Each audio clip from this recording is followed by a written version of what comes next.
Aladdin taught us that having A-list celebrities voicing in your movie is really good for marketing, but why is this movie so badly marketed? This movie has Chris Hemsworth, Scarlett Johansson, Keegan-Michael Key, Lawrence Fishburne, Steve Buscemi, yet I haven't heard anyone go see or talk about this movie. This is one of the best pieces of Transformer media ever, and in terms of movies, it's definitely the best. While the Transformers Bayverse movies are fun for what they are, that being a CGI fest, they lack emotional beats for the Transformers, saving that mostly for the human cast, and a lack of a sensible plot making the Bayverse Transformers movies just dumb fun. In Transformers 1, the movie takes place in Cybertron, before the divide of Megatron and Optimus Prime, pre-Decepticons versus Autobots. It's an origin story, which has been explored in the past in TV shows and comics, but not in the movie setting. It's the origin of Optimus Prime's ascension into Primehood and the falling out with Megatron, who has the name D16, and Orion Pax for Optimus Prime.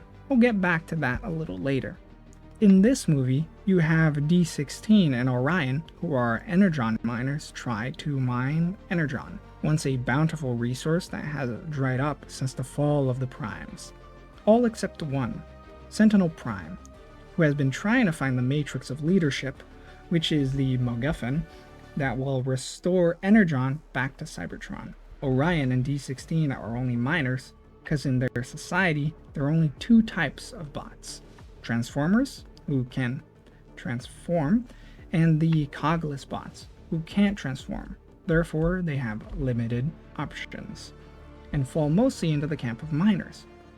However, Orion, despite being cogless, wants to help Sentinel Prime find the Matrix of Leadership by scouring the archives for answers on where it might be. Fast forward a little bit into the movie, and they find a map to a location in the surface where maybe they can find the Matrix of Leadership. Now joining them is also Bumblebee and Alita 1. These four bots go into their adventure and find the location, but not the Matrix. Instead, they find the truth, that Sentinel Prime has lied to everyone and that every bot is born with a cog, which means that Sentinel Prime has taken the ability of all miners to transform. This is where the movie puts the divide of D16 and Orion. You see, in the movie, D16 is extremely loyal to Sentinel Prime and the society that he has created. He looks up to Sentinel Prime. But now, with this revelation, his worldview is shattered and turns to anger and violence as a solution. He wants to kill Sentinel Prime for what he has done, while Orion, being more rebellious with his form of loyalty, when still being blinded to the truth, wanted to help Sentinel Prime, but in his own way, not following orders or societal standards.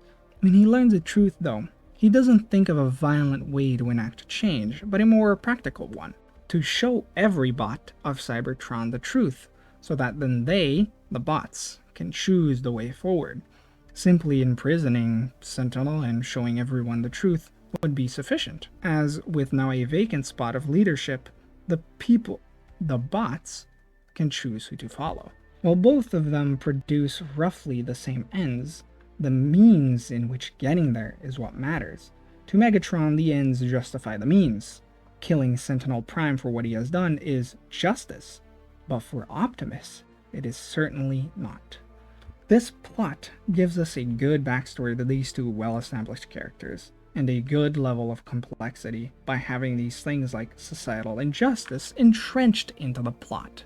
Comboing that with the great modernized style of the 1984 Transformers TV show, and really, and I mean really good animation. There's a fight scene near the end of this movie that I will not spoil here, that when you see it, you will be able to see what I'm talking about. There is an astounding level of creativity here. The jokes in the movie are also well done and executed.